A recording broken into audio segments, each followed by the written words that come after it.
I'd like to welcome you all here, particularly those who have come from other campuses in D.C. and from other places in the area. I'm here to introduce someone who really needs no introduction because Professor Peter Kreeft is an absolutely renowned scholar of philosophy and philosophy of religion and quite a dynamic speaker.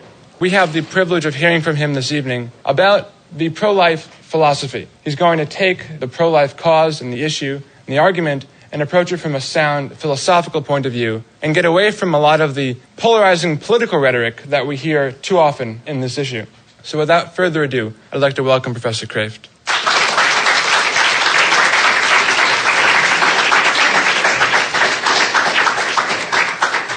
Steve and I agree about some things, like introduction should be short.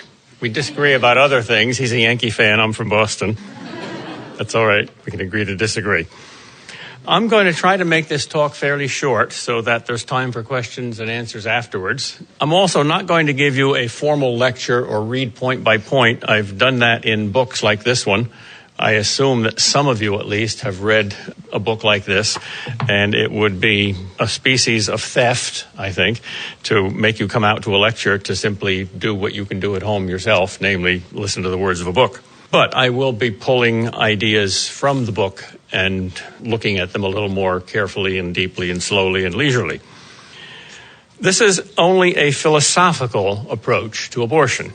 Everything that exists, except abstractions like numbers, and even maybe they, have many aspects, many dimensions, many relationships. And certainly abortion, in one sense, is a complex issue in that it has many different aspects and relationships. I do not believe it is a morally complex issue. I agree with Mother Teresa when she says if abortion isn't wrong, what is wrong? But I'm not going to use that as an argument. I'm going to try to demonstrate it logically.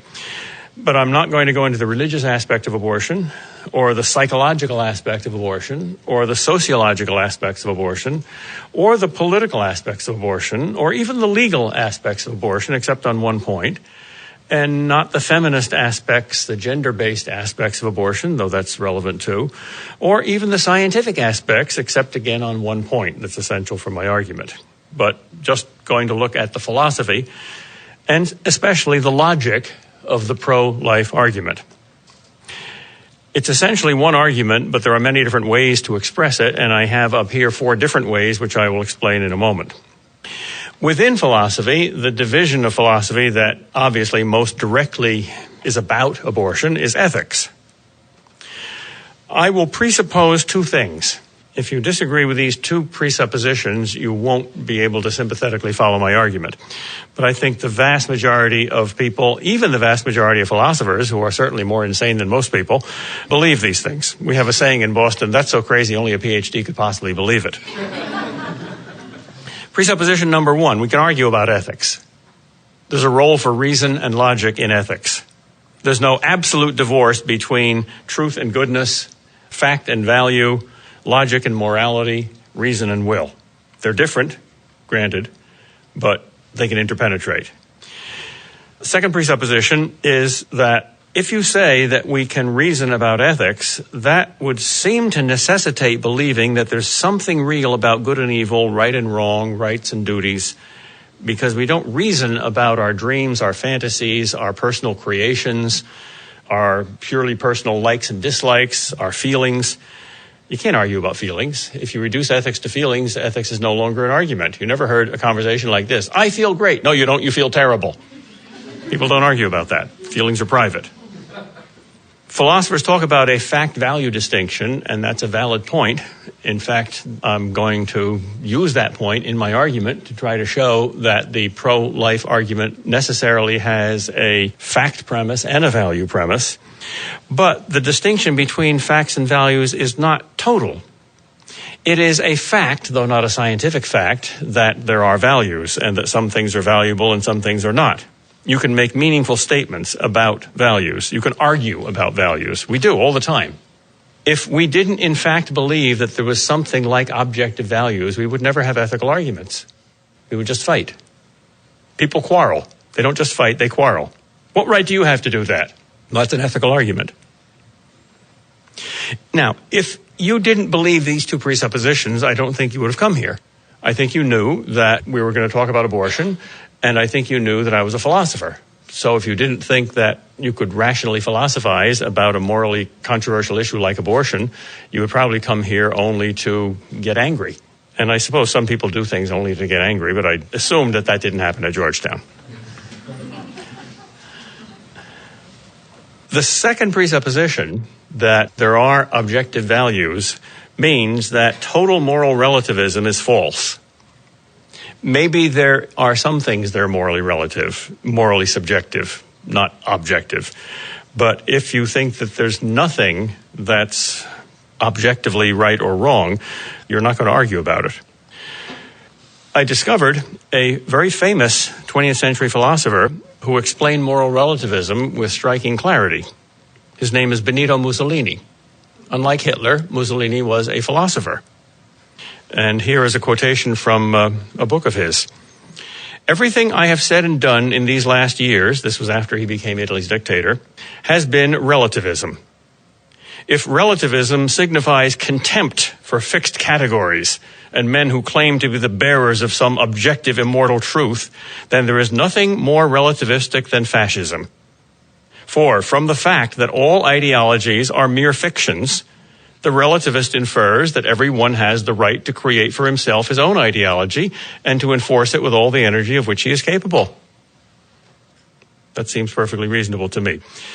And therefore, since we probably don't admire Mussolini for anything except the fact that he made the trains run on time in Italy, which is the only reason we're not Nazis today, because that's why the Italian people thought he was God and loved him for a while, and that's why Hitler had Italy as his ally, and that's why Hitler had to delay his invasion of Russia until he bailed Mussolini out in Greece and Yugoslavia, and because of the delayed invasion of Russia, he lost the war. So thank the Italians for not being able to tell time. That's from my wife. She's Italian. There may even be a third hidden presupposition in my argument, and we may want to argue about that. And that is that a certain theory in morality, I think, has to be implicitly rejected in order to make sense of the pro-life argument. And that's pragmatism or utilitarianism. Let's define pragmatism and utilitarianism. They're different philosophies in a sense, but they both agree that something like the end justifies the means. That if you can benefit some people by harming other people, that might be okay. That you calculate goodness or happiness or pleasure quantitatively. And also that people are to be judged by function. That there's no final end. Everything is a means or instrument or function for something else. So if you're not functioning in a complete way, a human way, a rational way, an adult way, a useful way, a social way, a good way, that's terribly important. That's the only thing that's important. What you are is not distinct from what you do. And if you don't do good stuff, well, then you're not good stuff. In other words, the pragmatist or the utilitarian would not understand or not agree with the old adage that you must love the sinner even while you hate the sin. I state those three rather dull presuppositions because I want to be totally fair, complete disclosure, and offer opportunities for arguing against my presuppositions as well as my arguments. One other preliminary, and that's a procedural rule. Who's the onus of proof on? The pro-lifer or the pro-choicer? Well, it depends.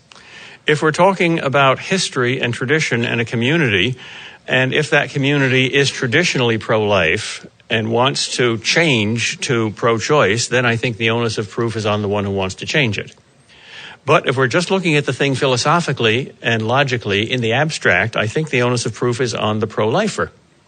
Because I think human acts, like human beings, ought to be treated as innocent until proved guilty. Similarly, I think the onus of proof is on the theist, not on the atheist, to give some reason for believing that there is a God. If he says, I don't have to give any reason for believing there is a God, you have to give me a reason for believing there's not, he could fairly reply, well then, why not believe in the Loch Ness Monster, or the abominable snowman, or Santa Claus? So I accept the onus of proof, and here is my attempt to show why the pro-lifer argues against abortion. The essential pro-life argument has three premises. And therefore, the pro-choice rebuttal is of three possible kinds, depending on which of these three premises the pro-choicer accepts. But if all three premises are true, then the pro-life conclusion logically follows. So in order to deny that conclusion, you have to deny at least one of these premises. Notice the structure of the argument. The first premise is factual, has nothing to do with values. The second premise has to do with a natural value, the value of being a human person. And the third premise has to do with a social value, a conventional value, a legal value. So the second premise is about the natural moral law, and the third is about the positive civil law. First premise says that the life of each individual member of a species, at least of mammal, begins at conception or fertilization. That's when a genetically new and genetically complete individual first comes into existence. You got your genetic code at that moment. That's a truism that was taught in all the biology textbooks in America that were written before Roe v. Wade in 1972. And I haven't been able to find any biology textbook, except those written by Christians for Christian schools, that repeated that after 1972. Yet the new textbooks did not appeal to a single new scientific discovery to justify their change. It was purely political. I'm not suggesting that the textbooks were written by pro-choicers. I was suggesting that the textbooks wanted to avoid political controversy. So the first premise of the pro-life argument is that all humans are human. Whether they're embryonic humans or fetal humans or infantile humans or young humans or even teenage humans. Or mature humans or old humans or dying humans. Second premise is that all humans have the right to life because they're all human persons. All humans have human nature, whatever that is. They share the human essence. We're all essentially human. We're very, very different from each other, but the way in which we are the same is much more important than the way in which we are different. Now, here's another philosophical presupposition. A nominalist is a philosopher who believes that all universals are nothing but names. So there is no such thing as human nature. It doesn't exist. There's no such thing as the nature of a chair. We just call all these things chairs because we think in a sloppy way. We should call that Helen and call that Olga, but we don't have time for that, so we call them all chairs. That's counterintuitive. That's not commonsensical. Most people are not nominalists. Most people believe that there is such a thing as human nature and that we all have it, and that makes us all essentially equal. So the universal right to life is a deduction from the most obvious of moral rules.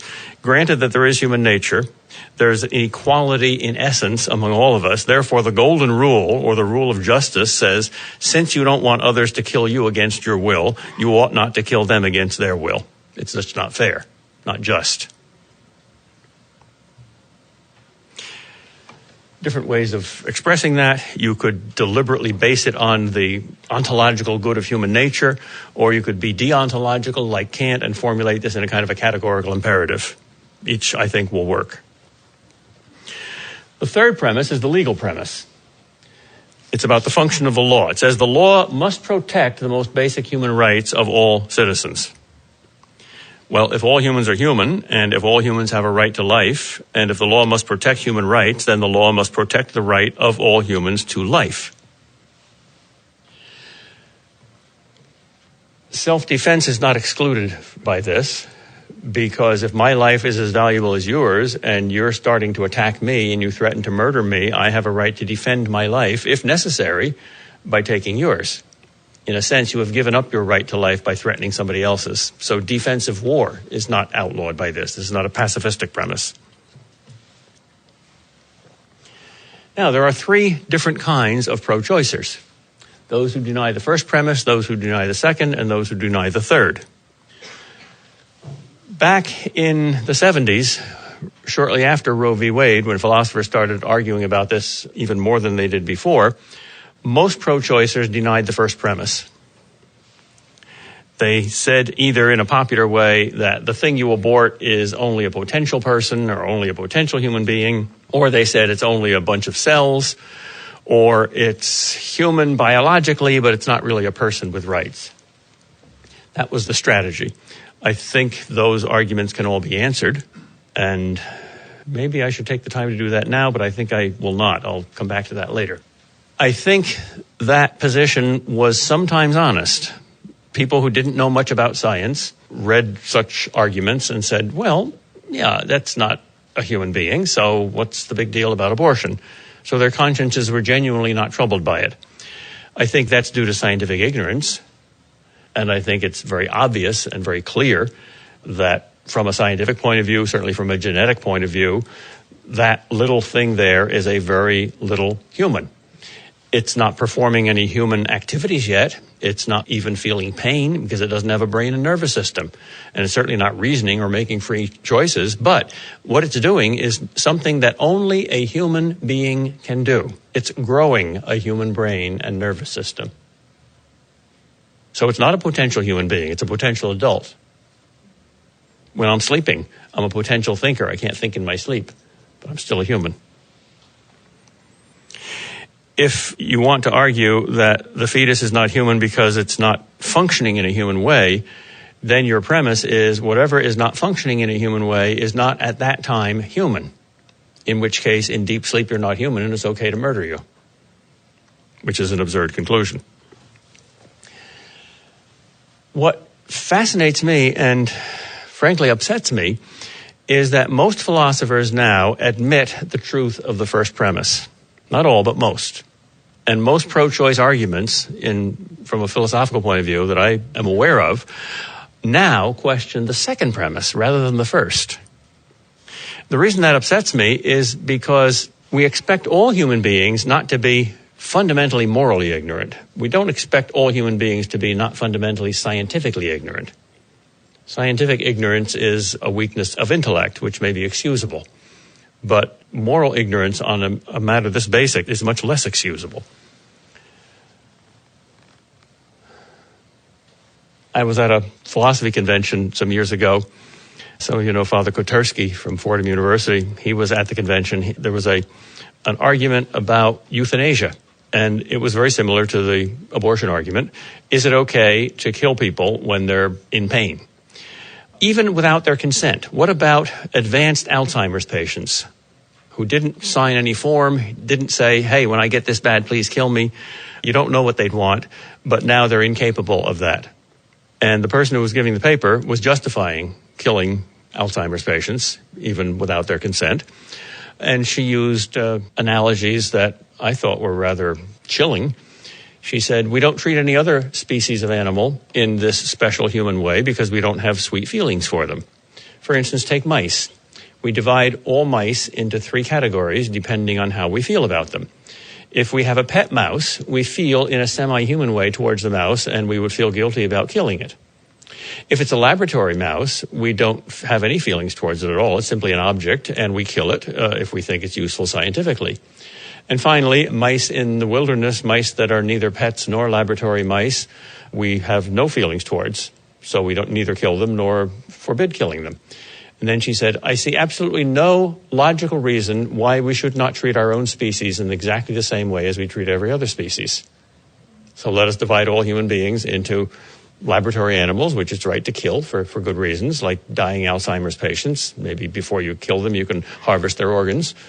And people that you have feelings for, so it would hurt you emotionally to kill them, so don't kill them. And people you don't give a damn about. Nobody in the audience, except 2 people, reacted to that in any other way than just nodding and shaking their heads. One of them was Father Kotersky, who just sort of threw up his hands in despair. And the other was the only non-philosopher in the audience. They were all philosophers, most of them males. But this lady was obviously very Irish and very Catholic and very pregnant, and she had a baby with her. And she was middle-aged and red-haired. And she tried to argue with the lady, and she wasn't a very good philosopher. And I would have helped her, but I had to give a talk in 2 minutes. So I stayed as long as I could. And Father Kotersky sort of said, forget it, they're not going to listen. Why do I tell that incident? Because I think that denying premise 2 is an extremely serious thing. And if that's a typical attitude, if that's a socially acceptable attitude, if that's what's being taught, I think we're in deep doo-doo, whether this is about abortion or genocide or anything else.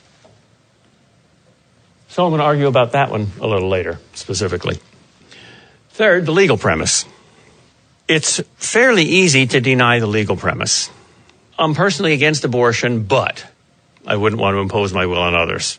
Abortion is an ugly reality, but forbidding it is even uglier. I want to ask those people, why is abortion ugly? Why are you personally against abortion? Just because there's blood there? Are you also against all surgery? If the reason you're against abortion is that you think it kills an innocent human being, how can you say you don't want to impose your will on others? What about slavery? I'm personally against slavery, but if you want to keep slaves, that's okay. I'm personally against rape, but I wouldn't want to see laws against it. Nobody says that. Because they are perfectly willing to specify why they're personally against it. So to be personally against abortion, but not to want to institutionalize that opposition by law, presupposes, I think, that abortion is a purely subjective thing or a trivial thing, the kind of thing we wouldn't want to impose on other people. I hate Starbucks coffee, but I wouldn't want to forbid you to drink it. Well, I hate abortion, but I wouldn't want to forbid you to have one. Let's look at the argument, the essential argument that Roe v. Wade developed to justify this change of law.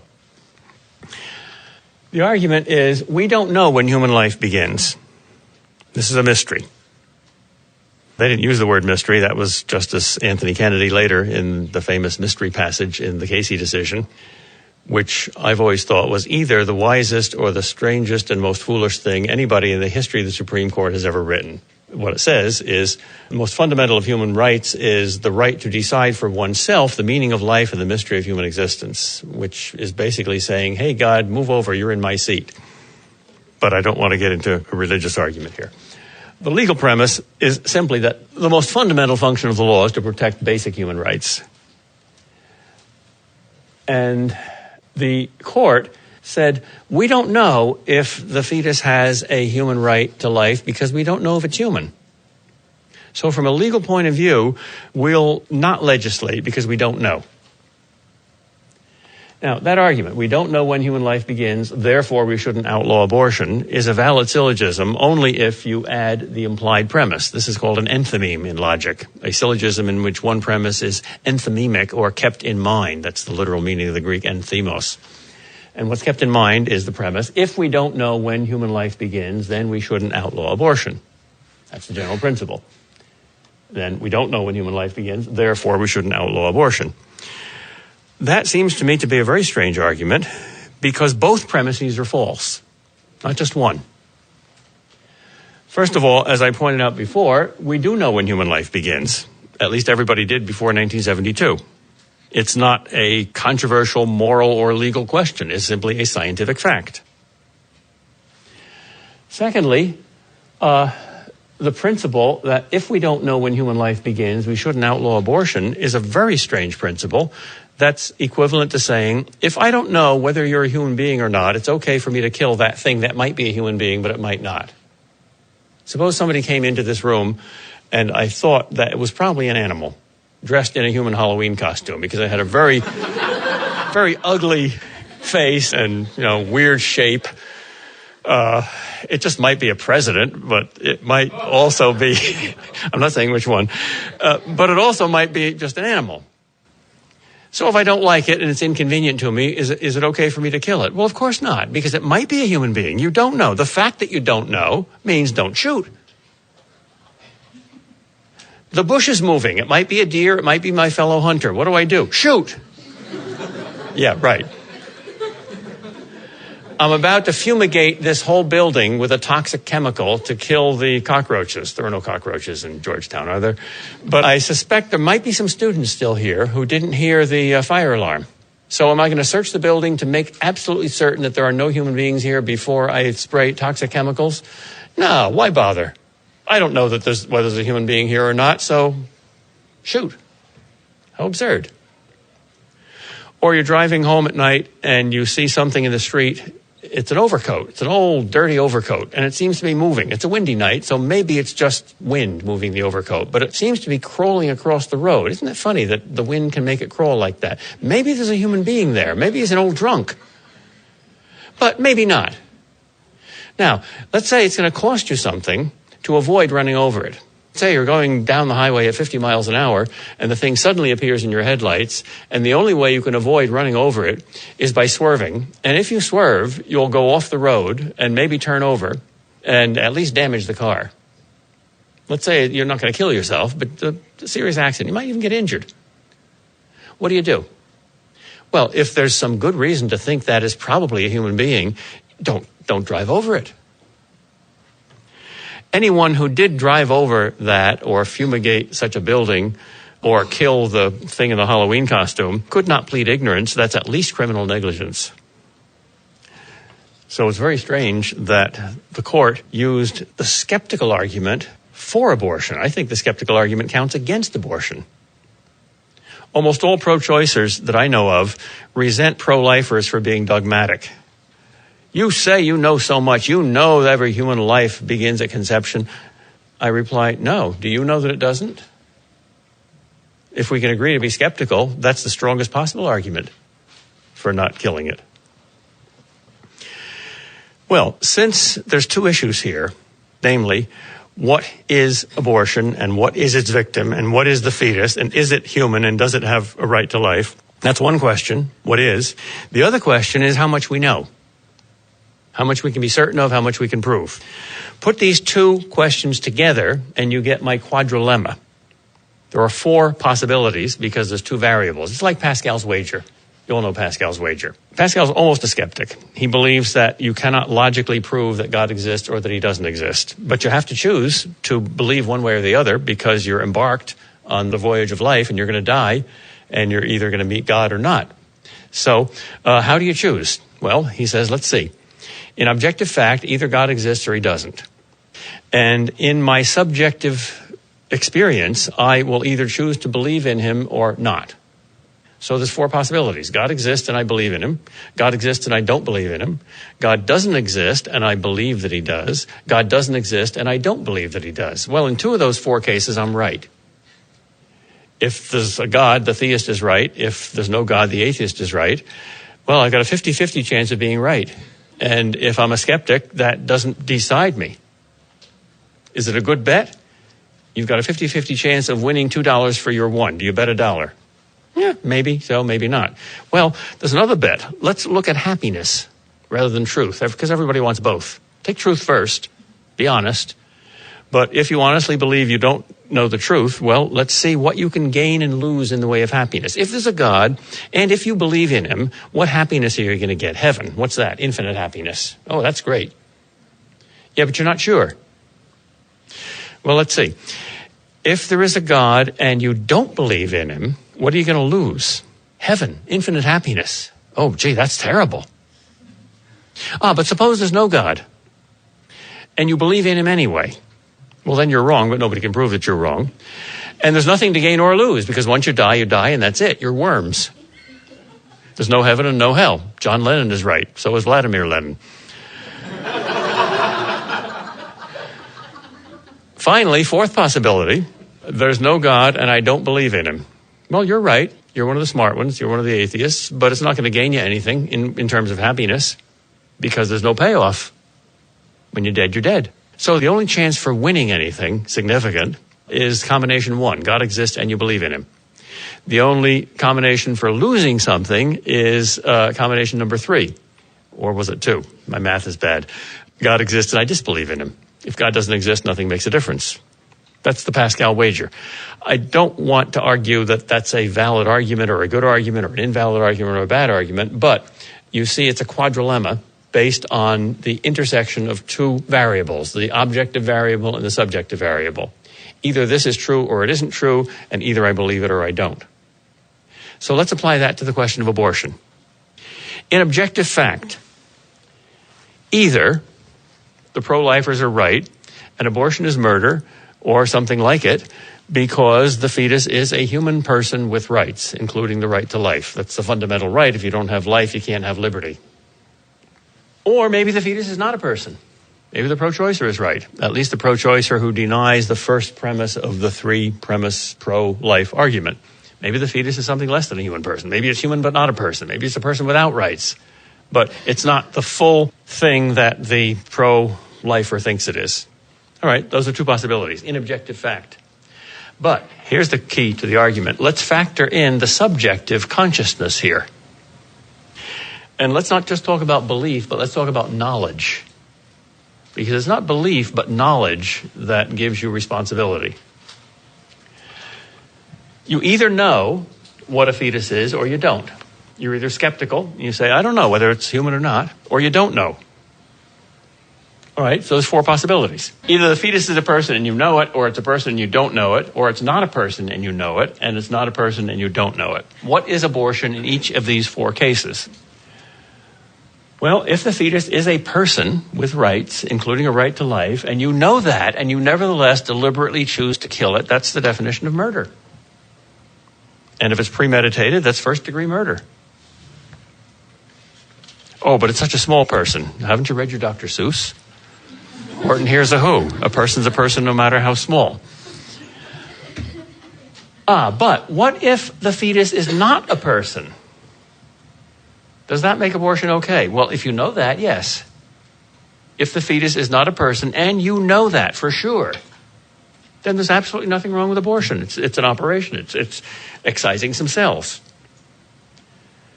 And I've often honestly confessed that I would find it rather relieving if some pro-choice philosopher could prove to me, to my satisfaction, that we can know that the fetus is not a person.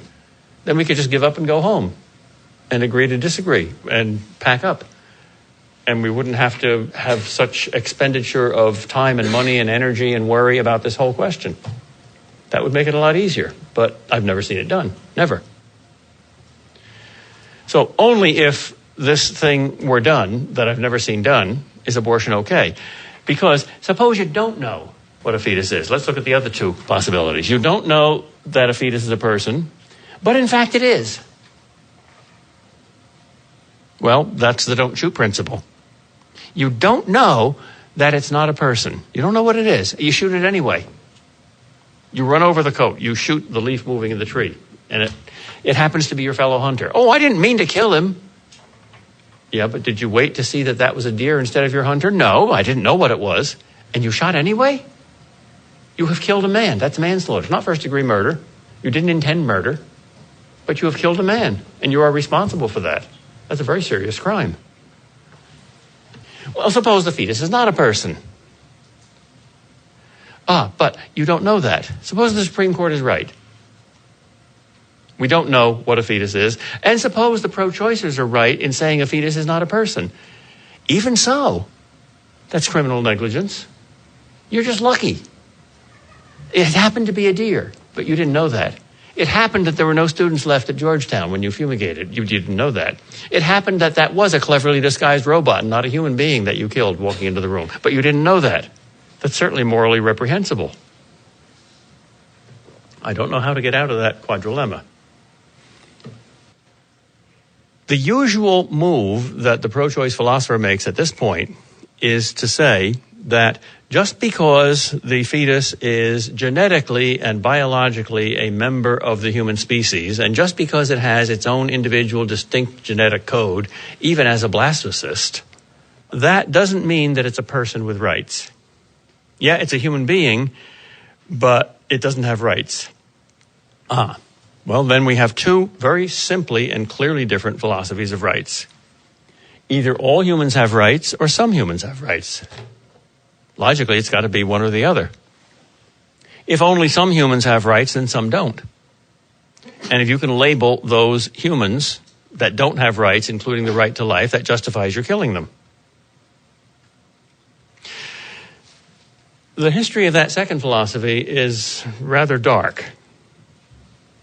It includes Dred Scott, which said blacks are not fully human because they're property. Whites own property. They have a right to property, and therefore they have legal rights. But since blacks are property and property can't have rights, Dred Scott must be returned to his owner. So whites have rights and blacks don't. Nobody wants to say that except to justify slavery. Or when the Nazis began their eugenics program, it was based on this famous book by the German doctors called Life Unworthy of Life. Look at these severely retarded people. Look at these imbeciles. Look at these mental idiots.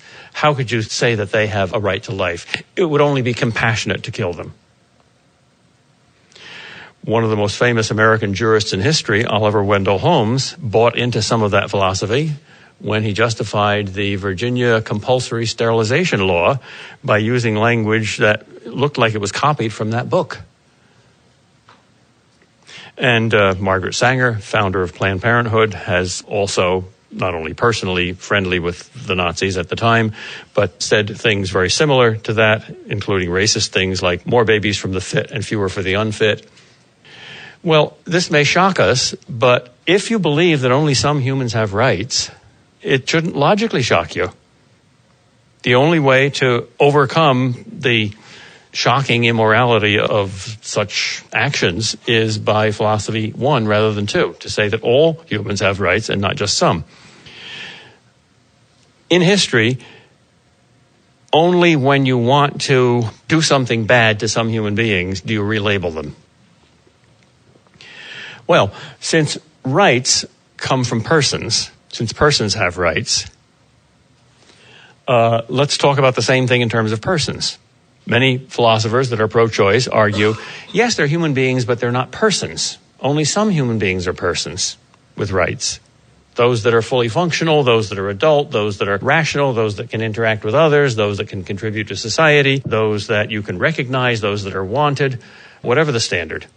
A line is drawn between those human beings that do have a right to life and those human beings that do not have a right to life. And that line is always drawn by a human being who is alive and therefore powerful and has the power of life and death over this other human being who can be killed.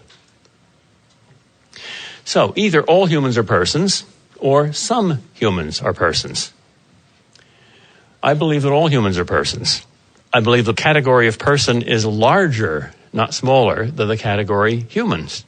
As a Christian, I believe that God is 3 persons.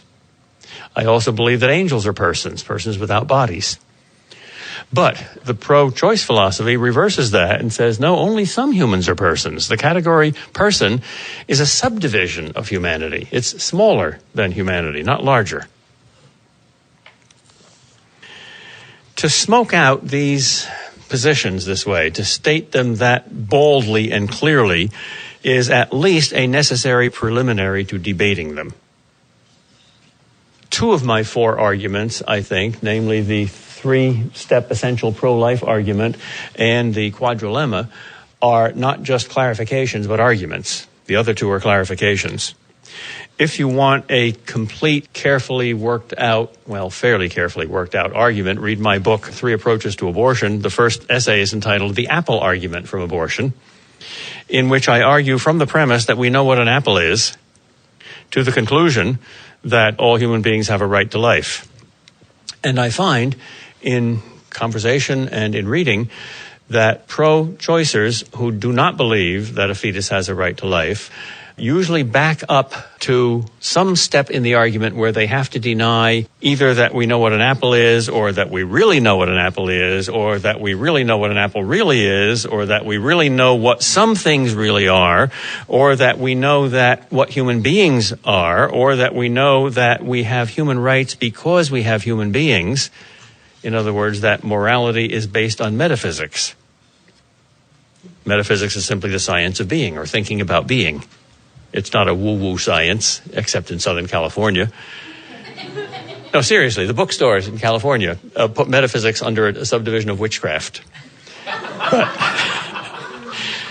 But metaphysics is simply thinking about what is. I don't think there's a very strong pro-life argument without metaphysics. I don't think there's a very strong moral argument for anything without metaphysics. Because the basic moral rule, it seems to me, is the 3R rule, right response to reality. Why is it wrong to torture a pig? Because a pig has feelings. Oh. Why is it not wrong to torture a tulip? Because a tulip doesn't have feelings. Oh. Why is it wrong to kill a bald eagle? Well, because a bald eagle is in danger of extinction. Why is it okay to kill a mosquito? Because a mosquito is not in danger of extinction. You see, in each case, we're giving an argument in terms of metaphysics because of what it is. So why is it wrong to kill an innocent human being who is not threatening your life? Well, because of what a human being is. What's that? Is a human being simply what society says it is, or what you want to say it is? Is it your will and your power that defines a human being, or is it nature that defines a human being? You don't have to assume God. I don't think the argument against abortion depends on religion. I think atheists like Bernard Nathanson see this very clearly. As long as you're not a total skeptic, and even the skeptical argument counts against abortion, you can believe that human nature exists and we can know something about it, and that grounds human values. Human beings have human values because they're human. And different kinds of people have different rights and different duties because they're differently human. For instance, parents have parental rights because they're parents. They have, for instance, the right to forbid their 17-year-old child with a valid driver's license to drive his car because he's been driving irresponsibly. Non-parents don't have that right because they're not parents. Or you might argue the handicapped have a right to an elevator. Why? Because they're handicapped. In other words, rights depend on what it is. The easiest move for the pro-choicer to make at this point is some form of skepticism. Well, that's dogmatic. We really don't know human nature. We don't know what is. My two replies to that are, until we started to argue about abortion, you did think that you knew what things were, and in all other analogous moral areas, you act as if you do. And secondly, if you don't, then don't shoot. Well, I've shot. I ask at this point for questions. Yes? I know you didn't intend to do this, but you emphasize belief in knowing what human nature is and that humans have rights. And it seems that you sort of beg the question when telling us that humans have rights because of persons and the persons because of humans, etc. So how could we demonstrate to someone that persons have the dignity that is worthy of rights? By analogy with what they will already admit. Almost everybody will, in some cases, admit that. For instance, suppose you're so ugly that you make me sick and you make me vomit and throw up. Do I have a right to kill you? That's a reason. That's a reason. It's not arbitrary. It depends on... Nobody would say yes. I don't know. Some consistent pro-abortionists would say yes. I don't think so. I've never heard one. Nobody wants to say that killing a human being is trivial. They want to say that abortion is trivial. So they want to say that somehow abortion is less than killing a human being. They argue. I don't know. There are current philosophers that argue like the protection of some, like pets and stuff, that would be more important than, a crippled human. Yeah, Peter Singer. Yeah, Singer. Yeah. He's the most famous philosopher in America. How would we deal with him? You got me there. I must admit that after his famous article got circulated, I think it was in the New York Times Sunday supplement, but millions of people read it. It was a very shocking thing. He argued basically that it's okay to kill grandma. And he said that parents ought to have a 30-day warranty on babies that they get from the hospital. If they don't like the baby, they should be able to kill it for 30 days because in all other stuff you can bring it back. And you're not saddled with a lemon car, so why should you be saddled with a lemon kid? A very shocking article. Now, what the New York Times publishes usually elicits a lot of letters of response. A LexisNexis search for the next week discovered 0 responses to that. 0. Either everybody agreed with it, or nobody wants to talk about it, or it was censored. I don't know. So you got me there. I have to answer this. How are you going to answer a moral idiot like Peter Singer? I'm not trying to be rhetorical and suggest that all pro-choicers are moral idiots. I think Peter Singer is. It's absurd. He thinks you ought to feel guilty about spending more money on your own mother than on strangers. Well, he's consistent. He's consistent, yes. That's what makes him crazy. Crazy people are consistent. I am Jesus Christ. Oh, really? How come nobody believes in you? They didn't believe in him either. I am Napoleon. How come you're not out on a horse conquering the world? How come you're in this insane asylum in a padded cell in a straitjacket? That's exactly what you'd do to me if I was Napoleon. See, you're keeping me safe. See, that proves it. Crazy people can be very consistent. When you go into final causality, you discuss that, we see that we have an end, we act for an end. And so, like in the ethics, Aristotle's ethics, we see that acts make us more or less happy. So murder would make us less happy and direct us away from our end.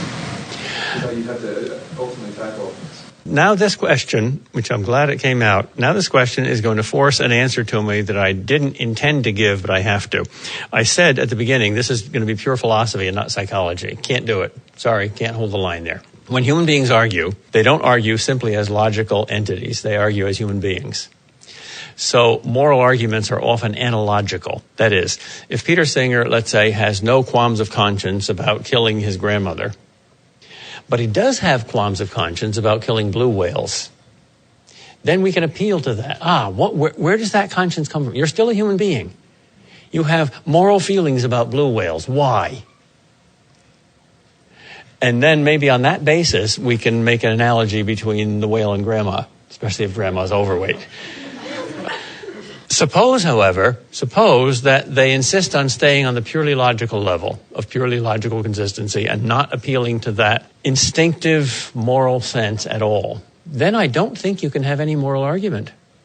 I've read too much science fiction to be naive about that. The bug-eyed monsters from outer space, they're much more brilliant than we are, and they have no conscience. War of the Worlds. Now, I'm not suggesting that we're in the War of the Worlds now and pro-lifers are aliens from Mars, but Peter Singer sometimes seems to approach that state. But I really don't think that most people are that morally blind. I think, in fact, I have massive evidence for the fact that most pro-choicers have a guilty conscience. Sure, but I think there's an answer somewhere. Oh, sure, there's an answer. So he's either hasn't heard it or he's being inconsistent. But I think you can feel the reason. He admitted that he was a hypocrite. He didn't practice what he preached. He put his mother in an expensive nursing home. He said justice would demand that money was spread out equally among all the people that I know that have an equal need for nursing homes. You just brought up something about most people aren't that immoral. I'm trying to get back to your third precondition that, wait, can you say it again? The subjective values? Right. Okay, so this is for people who are thinking about it from the beginning of life part. What about the people that don't really care about all this? They're like, well, even if they are, the mother's life or whatever is more. That's more crucial than argument, because the power of facts to make people care is much more powerful than the power of logic to make people think differently. A visit to an abortion clinic, talking to some of the women who have had abortions, is a much more powerful thought-changing and life-changing thing than brilliant, consistent arguments.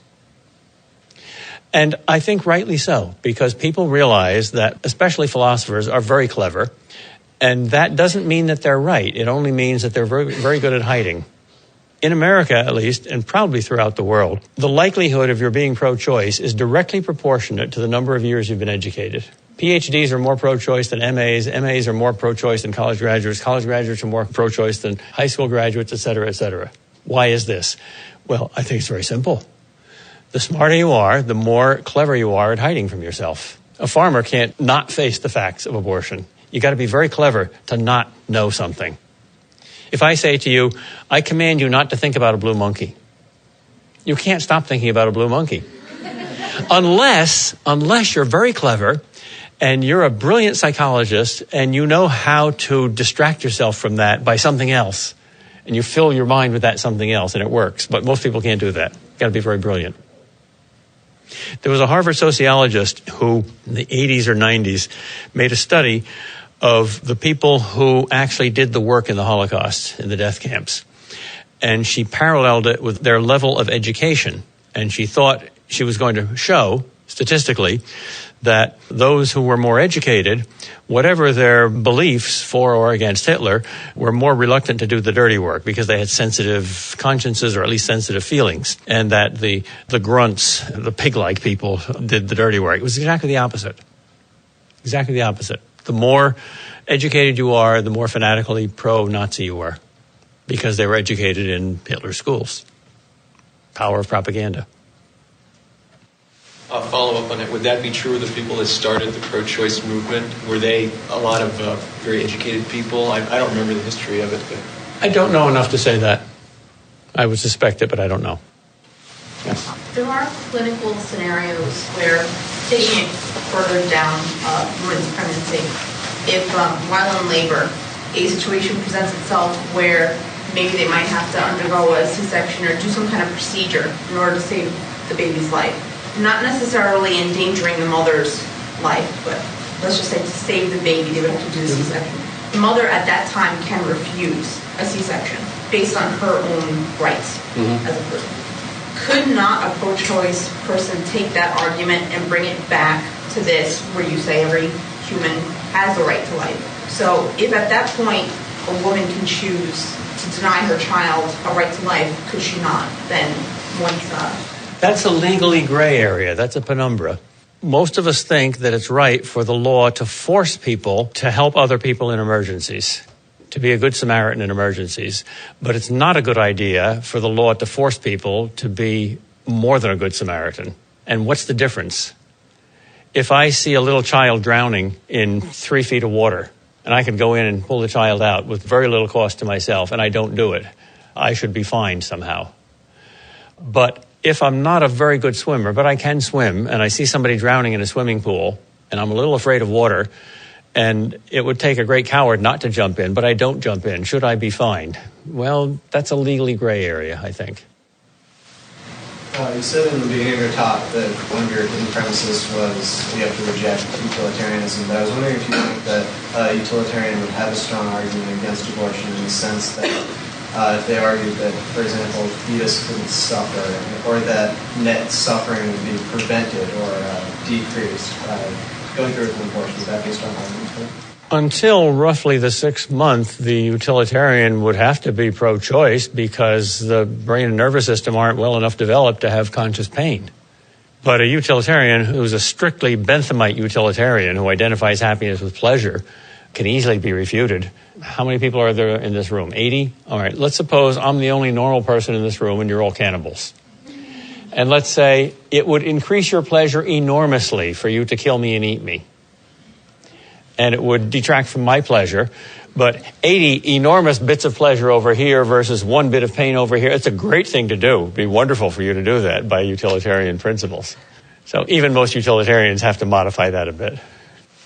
Yes? I'm just playing devil's advocate, but what would you say to people, at the very beginning you mentioned the exception on the prohibition of killing in the case of self-defense. So what would you say to people who'd like to argue that when the mother's life is at stake, abortion is a form of self-defense because the fetus is threatening the life of the mother? That's a reasonable argument. If it's one life or another, then sometimes you can use the principle of double effect. You're saving the life of the mother. You foresee that this is going to kill the baby, but there's no way to save them both. And if you do nothing, both will die. I think that's legitimate. Suppose a woman has uterine cancer, and suppose it's spreading very fast, and she's pregnant. And the only way to save her life is a hysterectomy. That's legitimate, even though you foresee that the baby will die, because you don't intend the death of the baby, and the good that you do is as great as the evil that you do. And there's no other way to do the good. That's a rare case. So what if the baby would live but the mother would die? I don't think the law requires the mother to give up her life for the baby. And what's your view on that? Is one life more important? No one life is more important than another, but the one who can make the choice, I suppose, should be allowed by law to make the heroic choice or the less heroic choice. That's still not any kind of species of murder. That's not direct killing. It's not abortion. That's the same kind of judgment call as war. Is a certain war necessary? Hopefully not. It should be a last resort. I think Afghanistan was necessary. I don't think Iraq was necessary. It's like capital punishment. Should you have it? Well, if you absolutely need it. I see no need for it in America anymore. To dovetail on your comments about heroism, I've heard the argument posed from those who are in favor of abortion in the case of rape or those types of situations, those extreme situations. I've heard pro-choice people in that position, or people who are proponents of abortion. I've heard them say, you're calling the individual who possibly was raped or what have you. You're calling that individual to a higher moral state than maybe they are, or maybe that they can handle, or that you're calling them to heroism. Now, can you maybe explain what you think about that? Or Yes, you are. Or rather, nature is, or fate, or God. If I have a non-terminal disease that makes me suffer a lot, and my pain can't be relieved. And the doctor says, well, if you just endure a few more months of pain, you can have a normal life. I'm called to a heroic thing. And I say, gee, I wish I would die. Can I kill myself? No. Why? First of all, because it's murder. Every life is valuable. Secondly, because a lot of other people love me and depend on me, and I'm harming them. So it takes an enormous amount of suffering and enduring that suffering, and therefore an enormous amount of courage for me to do the right thing. So it takes a lot of courage for a woman who's been raped not to have an abortion. But still, that's what a virtue is, something you ought to do, ought to have. How then would you convince them? How would you convince them that yes, it's heroism, I agree that it is. Oh, especially when you're talking about a virtue of like courage. Logic doesn't do very much. Examples do a lot. Talk to women who have made both choices. Talking to women who have had abortions afterwards and regret it. That's very powerful. I'm thinking about a philosopher like Judith Jarvis Thompson, who's going to acknowledge the humanity and personhood of the fetus, but she's going to say that though you have the right not to be killed, you don't have the right to demand resources from another human being. To which the pro-lifer might respond, well, this is a natural relationship, the maternal-fetal relationship. What's a non-dogmatic way to give credentials to the maternal-fetal relationship to show that it's distinct from, for instance, my neighbor demanding my kidney or what have you? That's a funny question because nobody doubts that unless they want to justify abortion. Mm-hmm. That's like saying, prove to me that that baby and that mother belong together. I guess if they don't see it, you have to argue by analogy. Let's say you're living in a rather primitive place. A baby is dropped at your door. There's no chance to go to the hospital and give it a doctor's help. You're doing some important research work, let's say, and you really shouldn't leave it. But if you leave the baby, it's going to freeze to death. It's the middle of winter. What do? Do you take the baby in for a week and sacrifice your good for the baby? Of course you do. It's life versus research. So you could argue by analogy.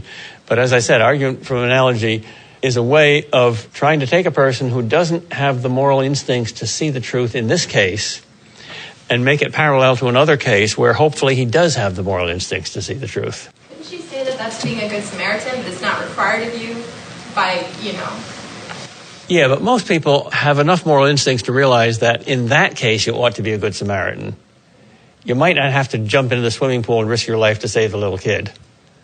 Nobody would blame you very much for saying, gee, I could have saved him, but I'm so scared of water. But I think anybody would blame somebody for saying, I was writing a book and I needed time to myself, so I let the baby freeze to death.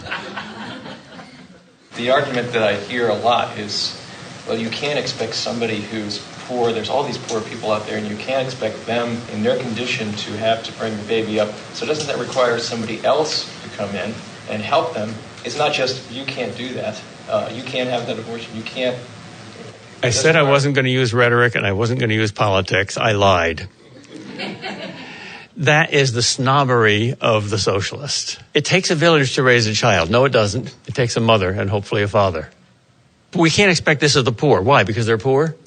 As a matter of fact, there's a definite correlation also between riches and abortion. The richer you are, the more pro-choice you are. And I think there's a hidden racism here, too. It's hidden. It's not popular anymore. But, we don't want too many of those people. Look, they're reproducing like flies.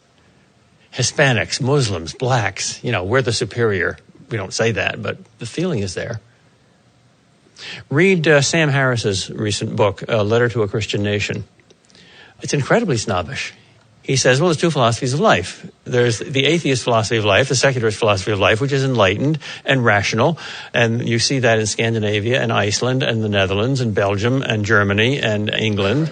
And then there's the rest of the world, which is religious and backward and poor and overpopulated. Which way will America go? I hope we go south rather than north.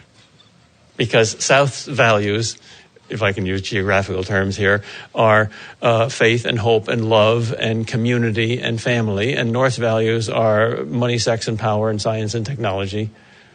So, which are more important? No contest. I was wondering, you had mentioned the principle of double effect earlier. Could you maybe explain the difference between a direct abortion and an indirect abortion? Because I think there was some confusion. Direct abortion is always wrong because it's intended. Even if the woman's life is in danger. Yeah, because unless there's some act other than abortion that saves the woman's life, you're not doing two things. You're doing only one thing. You're only having an abortion. And you may not do an evil act even for a good end. There may be many people who are starving, and I could feed them all and save 10 lives by killing you and chopping you up and feeding your flesh to them. I may not do it, even though more good is done than harm, because I'm directly doing an evil thing. But in most cases, when it's a question of the woman's life or the baby's life, double effect works, because you're doing something other than just the abortion to save the woman's life. But it wouldn't be a direct abortion. It wouldn't be a direct abortion. It would be an indirect abortion. That's analogous to dropping a bomb on a nuclear arsenal, even though you see that there's a hospital nearby and there's collateral damage and a lot of innocent people are going to be killed, but you know that enemy has his finger poised on the button. Two other points. I don't like the dichotomy between pro-life and pro-choice. I think it should be pro-life versus pro-abortion. I can explain why, but could you comment on that? Well, it's rhetoric. Pro-choice doesn't really mean pro-choice, it means pro-abortion. Moses put the two together in two words, choose life. So you could say, I'm pro-choice too. And frankly, if it were possible to ram a law through Congress that reversed Roe v. Wade today without changing any minds, I wouldn't want that strategy to happen. That's the wrong way to do it. People have to want it. We're in a democracy. We have to appeal to people. We have to educate them. We have to change hearts, not just laws. So it has to be chosen. So you would agree that we should make it pro-life, pro-abortion? Not pro. Excuse me? We should change the words to pro-life versus pro-abortion? Yeah. Well, that's a little unfair too, because in a sense, everybody's pro-life. Pro-choicers say, oh yes, human life is wonderful. That's why we're for abortion. Abortion increases the quality of life. Nobody says life stinks. If they do, they probably commit suicide. Nobody says choice stinks. If they do, they're a tyrant. So those are two rhetorically effective words that don't clearly define the issue. It should be pro-abortion, anti-abortion.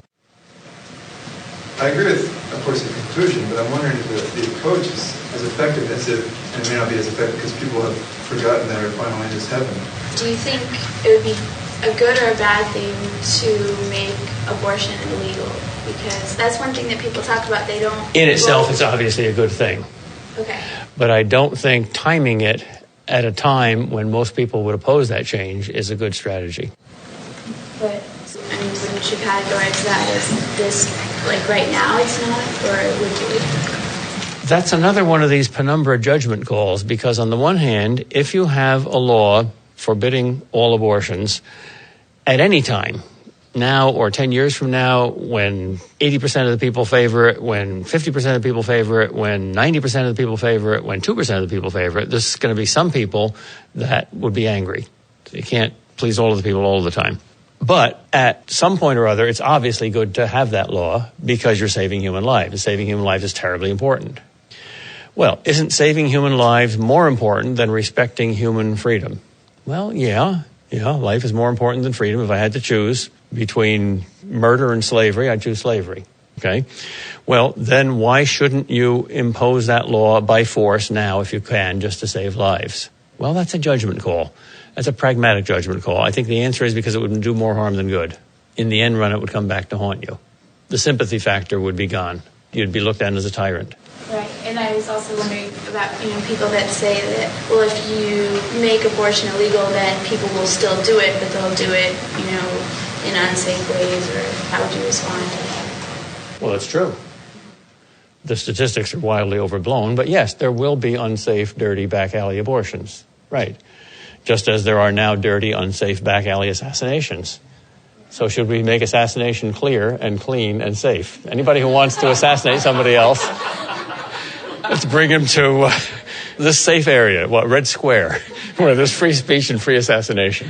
I guess the only, part of that argument might be that then you might be killing two people instead of one because, then if the mother dies in an unsafe way or something like that.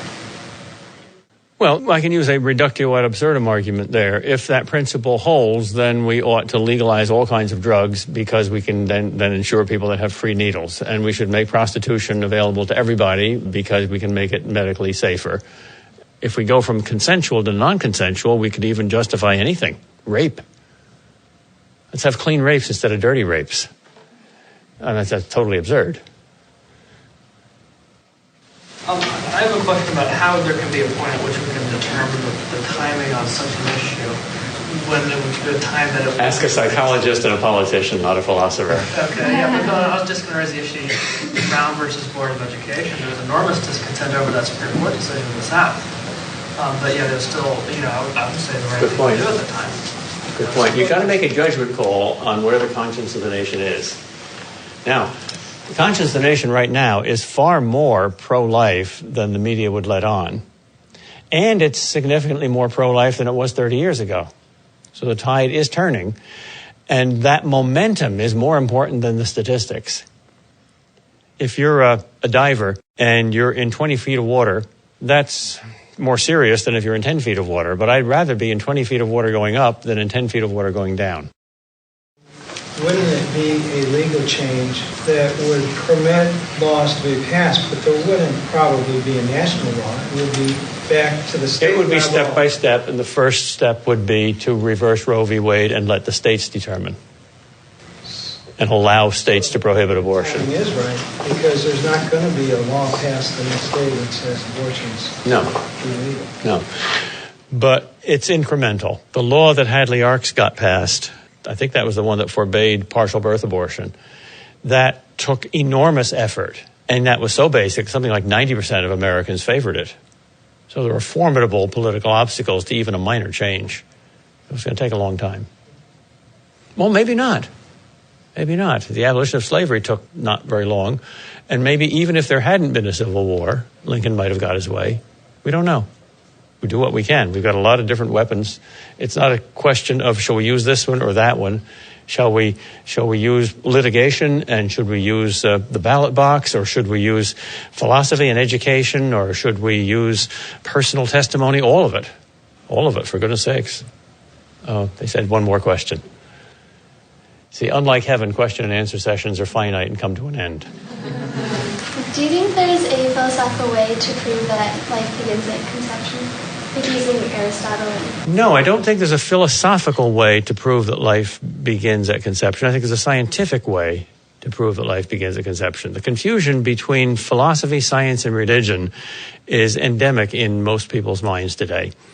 For instance, the intelligent design movement, I think, is good philosophy but bad science. And it's paraded as science, and I don't think it's going to work.